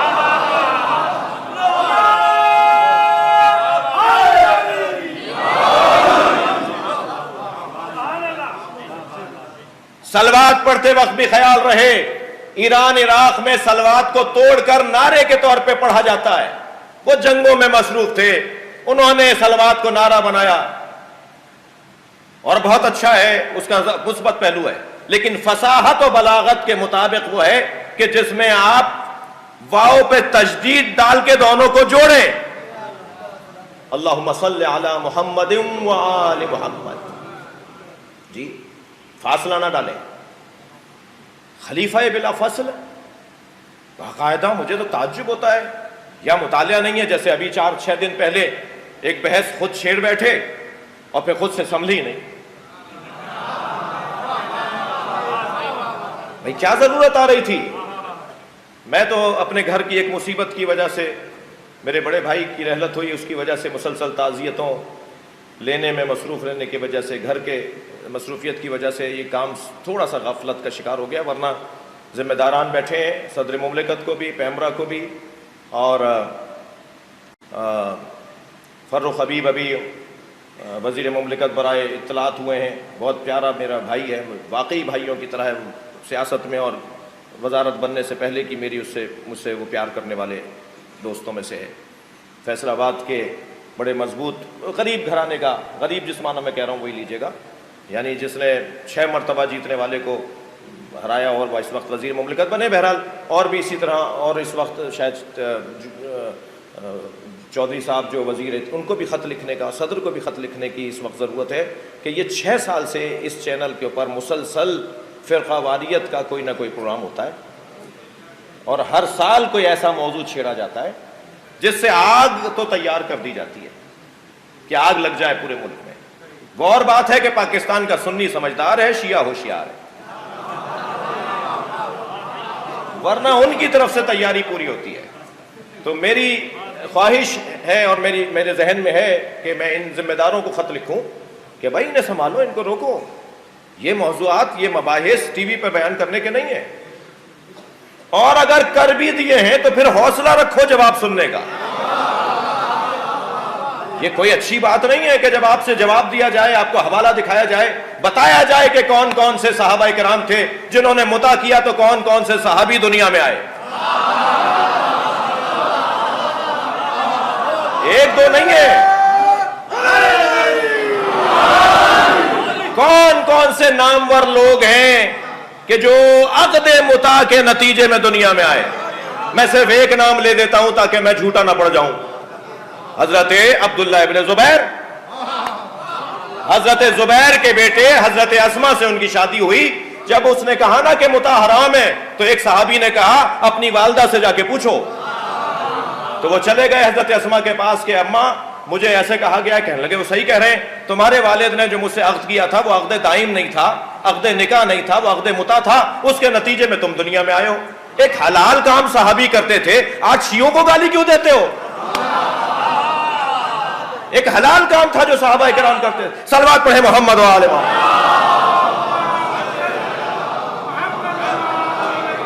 اس سے بہتر اور بلند صلوات.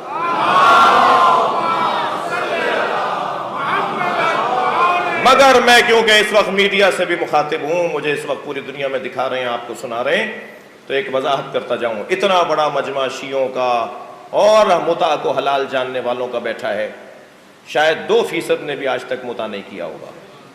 حلال کہنا، حلال ماننا اور ہے، اور ہر حلال کو انجام دینا اور ہے.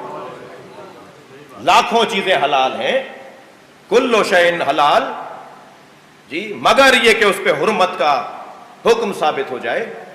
تو ہم ہزاروں حلال ہیں، سب حلال کام تو ہم نہیں کرتے جی. یہ ایک علیحدہ بات ہے. آپ چوکوں پہ، روڈوں پر، مجھے اسی شارع خیابان جو یہ قائد اعظم کے مزار، اسی میں خیابان پر مجھ ناچیز کو بھی گالی دی گئی کہ مطاع کی اولاد ہے، نام لے کے گالی دی گئی. آپ کو شرم نہیں آتی؟ آپ مہذب لوگ ہیں، مدرسے میں طالب علموں کو پڑھاتے ہیں، آپ روڈوں پہ چوکوں پہ لوگوں کے نام لے کے گالیاں دیتے ہیں کہ مطاع کی اولاد ہیں، 9ویں کی اولاد ہیں، 10ویں کی اولاد ہیں، شب عاشور کی اولاد ہیں. کیا باتیں کر رہے ہیں آپ؟ علمی بات کرو. پھر ایک کو میں ایسے ہی سمجھا رہا تھا تو اس نے مجھے میسج کیا میں آپ کی بیٹی سے مطاع کروں، دو گے؟ میں نے کہا ہم تم سے بات ہی اس لیے نہیں کرتے ہیں کہ تم علمی بات تو کرتے نہیں ہو. یہ کیا بات ہوئی؟ علمی بات کرو، اس کے ثبوت پر بات کرو. ایک چیز کا حلال ہونا اور ہے، اور ایک چیز جو حلال ہو اس کو انجام دینا اور ہے. اللہ نے حرام رستوں سے بچایا، حلال رستہ دے کر، تم اس رستے کو بند کر رہے ہو. تو عزیز و بحث یہ تھی کہ اس کو میں مکمل کروں جملے کو، اور خاص طور پر جو پیغام نشر کر رہے ہیں کہ یہ پیغام دیں اداروں کو، اداروں تک پیغام پہنچائیں کہ اس ٹی وی چینل کو متنبع کیا جائے. اسی پر یہ ساری باتیں ہر سال کیوں ہوتی ہیں اور پھر اکسایا جاتا ہے. آپ تو پروگرام ختم ہو جانے پر ایک ایک منٹ کو 1-1 کروڑ میں تولتے ہیں. آپ نے وقت بڑھا دیا اس دن، کہا جی میں وقت بڑھا دیتی ہوں. نہیں کریں ایسے کام، اور پھر کریں تو پھر تیاری سے بات کو سنا اور سمجھا جائے. توجہ ہے. بحث اتنی ہے کہ ہم جو خلیفہ بلا فصل مولا کائنات کو کہتے ہیں، وہ خلافت مولا کائنات کی، خلافت بلا فصل مولا کائنات کی ہمارے نزدیک روشن ہے، جس کی ایک دلیل یہ ہے کہ نبی نے فرمایا یا علی انت خلیفتی فی حیاتی و بعد موتی، تم میری زندگی میں بھی میرے خلیفہ ہو اور میرے مرنے کے بعد بھی میرے خلیفہ ہو۔ میرا تو دل کہتا ہے زندگی میں خلیفہ بنا کر وہ رستہ بند کر دیا کہ میرے مرنے کے بعد کوئی اور علی کے علاوہ خلیفہ نہ بنے۔ ہاں، تاریخ کے حقائق کا ہم انکار نہیں کریں گے، تاریخ میں آنے والے واقعات کا ہم انکار نہیں کریں گے۔ اور عزیزان گرامی، گفتگو اور بہتر چاہتا تھا کہ خلافت کے عنوان پہ تھوڑی سی گفتگو ہو، کوشش تو ہوتی ہے دل آزاری نہ ہو، مگر پھر بھی اگر میرے کوئی جملہ کسی کو ٹھیس پہنچا گیا ہو تو میں معافی چاہتا ہوں۔ بات علمی کرنے کا ارادہ ہے اور کوئی اور مطلب نہیں ہے۔ تم میرے خلیفہ ہو میری زندگی میں بھی اور میری رحلت کے بعد۔ اگر آپ اجازت دیں تو خلافت کے عنوان پر کل گفتگو ہو، کیونکہ میں یہ کتاب لے کر آیا تھا، اس میں سے 3 جگہ سے عبارت پڑھنا چاہتا تھا آپ کے سامنے، جو ابھی میں نے اٹھائی نہیں ہے۔ اور وہ یہ کتاب کا نام ہے خلافت باطنیہ، الخلافت الباطنیہ، اور اسے اہل سنت کے عالم دین نے لکھا ہے اور لاہور سے یہ چھپی ہے، اہل سنت کے اداروں سے چھپی ہے۔ اس میں انہوں نے ساری گفتگو ہی یہ کی ہے کہ اگر شیعوں کا عقیدہ کہ علی خلیفہ بلا فصل ظاہری نہیں تھے تو علی خلیفہ بلا فصل باطنی تھے۔ بات روشن ہے؟ یعنی علی ظاہری طور پہ خلیفہ بلا فصل نبی کے نہیں تھے۔ اگر شیعوں کی یہ بات نہ مانی جائے تو یہ بات ماننی پڑے گی کہ علی نبی کے خلیفہ بلا فصل باطنی تھے، یعنی ان پہلے 3 دوروں میں بھی نبی کے واقعی اور حقیقی خلیفہ علی تھے، اور ان شخصیات کا بھی علی سے رجوع کرنا، علی سے مسئلہ پوچھنا اسی بات کی طرف رہنمائی تھی کہ علی ہمارے بھی مولا ہیں۔ یہ کچھ عبارتیں ہیں اور کچھ اس سے متعلق گفتگو ہے جو انشاءاللہ کل ہوگی۔ میں آج بھی آپ سے معذرت چاہتا ہوں۔ عزیزان گرامی،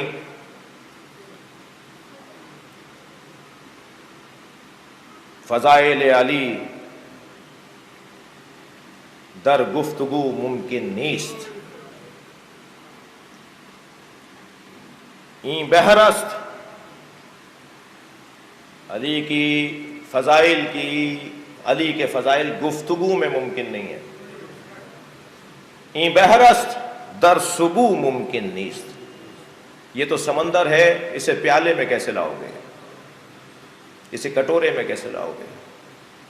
اسے سرائی میں کیسے لاؤ گے؟ ہم یہ گفتگو کرتے آئے ہیں، کرتے رہیں گے، پھر بھی ایسا لگے گا کوئی بات ہی نہیں ہوئی، اور ابھی بہت کچھ کہنے کو تھا جو رہ گیا۔ فضائل کا باب علی کا بڑا روشن ہے، اور فضیلتوں کا مصیبتوں اس کے ساتھ بڑا گہرا تعلق ہے۔ ہر صاحب فضیلت صاحب مصیبت بھی ہے، یہ خود بخود ہے، اور ایسا ہوگا۔ جسے اللہ فضیلت دیتا ہے اسے مصیبتوں کا سامنا بھی کرنا پڑتا ہے۔ اس گھر میں، اس سلسلہ امامت میں 4 علی، ایک علی مولا، ایک علی زین العابدین، ایک علی رضا علیہ السلام، ایک علی نقی علیہ السلام۔ چاروں علیوں میں ایک مصیبت مشترک ہے۔ ایک ظلم چاروں پر ایک جیسا ہوا، ایک جیسا چاروں پر ایک ظلم ہوا، چاروں کے گھروں کو آگ لگائی گئی۔ سورہ مبارکہ نور کی 36ویں آیت جب نازل ہوئی، فی بیوت اذن اللہ ان ترفع ویذکر اسمہ ویسبح لہ بالغدو والآصال، ان گھروں کو تعمیر کرو، ان کی تعظیم کرو جن گھروں میں اللہ کا ذکر ہوتا ہے۔ تو اصحاب نے پوچھا یا رسول اللہ وہ گھر کون سے ہیں جن کی تعظیم کا اللہ نے قرآن میں حکم دیا ہے؟ نبی نے فرمایا بیوت الانبیاء، وہ انبیاء کے گھر ہیں۔ بات مکمل تھی، جواب ہو چکا تھا، مگر ہم پر احسان کیا حضرت ابو بکر نے۔ برابر میں بیٹھے ہوئے حضرت ابو بکر کی آواز آئی، یا رسول اللہ ھذا المکان منہا، یہ علی و بطول کا گھر ان میں سے ہے۔ فوراً سرکار نے فرمایا نعم من افضلہا، یہ ان سب سے افضل ہے، یہ سارے نبیوں کے گھروں سے افضل گھر ہے جو علی و بطول کا گھر ہے۔ اب بھی نہ روئیں، جو تمام نبیوں کے گھروں سے افضل گھر، کیا ساری مسجد اسے جلانے جاتی؟ ایک دو کتابیں نہیں ہیں، 32 کتابیں تو ہم نے وہ کھول کھول کر دکھائی ہیں، اور پھر انہی کتابوں کو ہم نے ان کے عکسوں کو چھاپ دیا ہے، وہ 46 ہو چکی ہیں۔ 46 کتابوں کے عکس میرے پاس موجود ہیں، کل کوشش کروں گا اپنی گاڑی میں ان کو 150 نسخے لے آؤں، جو چاہے لے لے مجھ سے۔ اور اب تک 100 سے زیادہ لوگ مکتب اہل بیت کو اس کتاب کے پڑھنے کے بعد اختیار کر چکے ہیں، لے جاتے ہیں اپنے کسی بھی بڑے کے پاس۔ یہ ہماری کتاب ہے جس میں لکھا ہے کہ زہرا پہ دروازہ گرا؟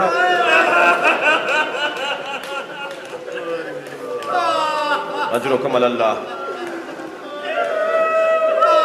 پوچھتے ہیں جا کر، یہ ہماری کتاب ہے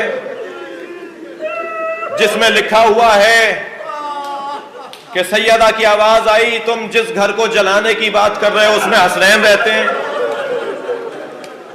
تو جواب دی وَإِنْ حسنین بھی رہتے ہوں تو ہم گھر کو آگ لگا دیں گے۔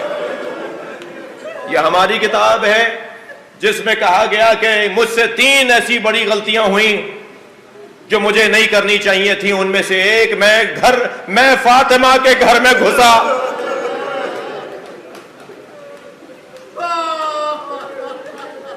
یہ ہماری کتاب ہے۔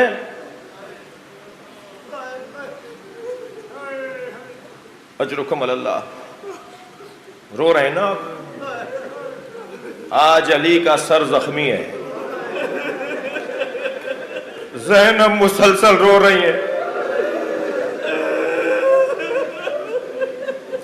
عباس کو جب رونا آتا ہے دیوار کی طرف منہ کر کے روتے ہیں۔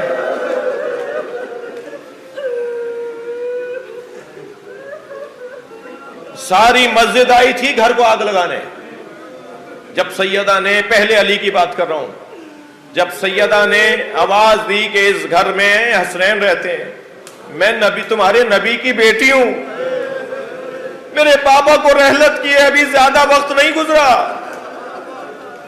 تو ابن قتیبہ دینوری الامامۃ والسیاست میں لکھتے ہیں کہ لوگ منہ موڑ موڑ کے رونے لگے اور سب چلے گئے الا 10، 10 لوگ رہ گئے، اور ان 10 لوگوں نے دروازے کو آگ لگا دی۔ میرا رونے والوں سے سوال ہے کہ جب آگ لگ رہی تھی علی کہاں تھے؟ یہی تو علی کا امتحان ہے۔ یا علی میرے بعد تمہارا امتحان یہ ہوگا، تمہاری زوجہ پہ ہاتھ اٹھایا جائے گا؟ مجھ سے وعدہ کرو، ہاتھ پکڑ کر کہا نبی نے، مولا علی کا ہاتھ اپنے ہاتھ میں لے کر کہا مجھ سے وعدہ کرو تلوار نہیں اٹھاؤ گے۔ مولا علی نے فرمایا میں آپ سے وعدہ کرتا ہوں تلوار نہیں اٹھاؤں۔ جب کسی نے پوچھا نا تو فرمایا میں مدینے کی گلیوں کو خون سے رنگین کر دیتا، مگر میں نے نبی سے وعدہ کیا تھا کہ تلوار نہیں اٹھاؤں گا۔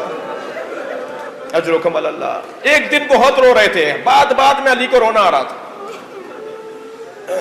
بعد میں علی مولا کی آنکھوں میں آنسو آ رہے تھے، تو حضرت ساسا ابن سوحان رضی اللہ تعالیٰ عنہ مولا کے صحابی مولا کے قریب آئے، کہا مولا آج آپ کو رونا بہت آ رہا ہے۔ فرمان لگے آج دربار میں تم نے دیکھا نہیں کہ جب لوگ اپنا ٹیکس جمع کروا رہے تھے، مالیات جمع کروا رہے تھے، اپنی محصولات کا زکوٰۃ اور خمس اور مالیات جمع کروا رہے تھے، تو قنفس سے کہا کہ تمہیں مال معاف ہے، تو تم نے دیکھا نہیں کہ قنفس کو مال معاف کیوں کر دیا؟ ساسا کی آنکھوں میں آنسو آ گئے۔ فرمایا یا علی آپ فرمائے کہ فاطمہ پہ ہاتھ اٹھانے کے بدلے میں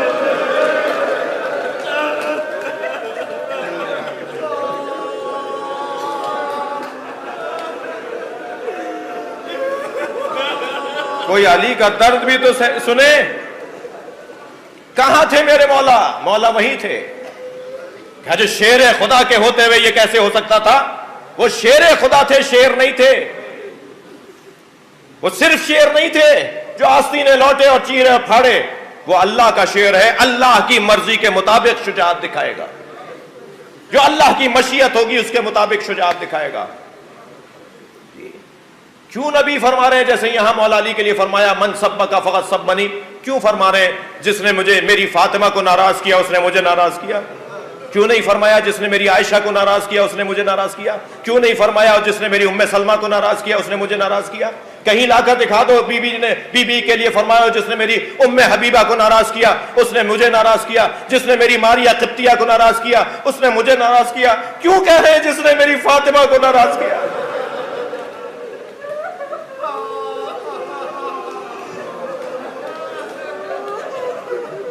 ایک گھر جو علی کا جلایا گیا، دوسرے گھر کا سنیں گے تذکرہ، دوسرے علی کا تذکرہ سنیں گے۔ ایک یزیدی سپاہی کہتا ہے کہ میں نے دیکھا ایک بی بی جلتے ہوئے خیمے میں جانا چاہتی ہے اور خیمے کی چوب سے ٹکراتی ہے، کبھی اس کی عبا میں آگ لگتی ہے کبھی اس کے دامن میں آگ لگتی ہے، وہ رستہ بدل کے پھر جانا چاہتی ہے۔ کہتا ہے میں یہ سمجھا کہ لوٹنے والوں نے اس کے سر پہ کوئی ضربت ماری ہے جس سے اس کی آنکھوں کا نور چلا گیا ہے اور اسے نظر نہیں آ رہا کہ آگے آگ جل رہی ہے۔ تو کہتا ہے میں دوڑتا ہوا آیا اور میں نے کہا بی بی تمہیں نظر نہیں آ رہا آگے تو آگ جل رہی ہے؟ تو اس بی بی نے مڑ کر مجھے دیکھا اور کہا یا شیخ انا لنا علیلن، اس خیمے میں میرا بیمار رہ گیا ہے جو اپنے پیروں سے چل کے نہیں آ سکتا۔ اور وہ بی بی علی کی بیٹی زینب وہ چلتے ہوئے خیمے میں چلی گئی اور اپنی پشت پہ علی زین العابدین کو اٹھا کر لائی۔ یہ دوسرے علی کے گھر کے جلنے کا ذکر ہے۔ تیسرا علی امام علی الرضا، ان کے گھر کو آگ لگائی گئی، بی بی معصومہ قم کا دامن جلا۔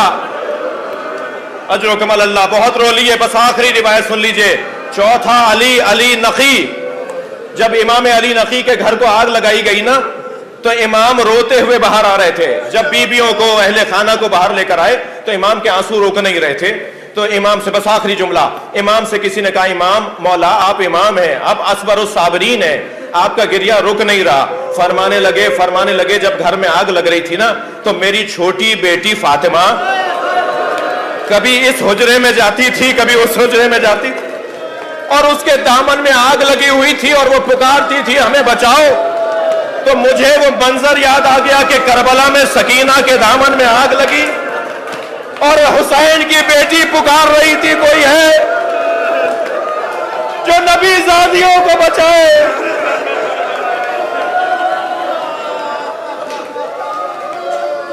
الا لعنت اللہ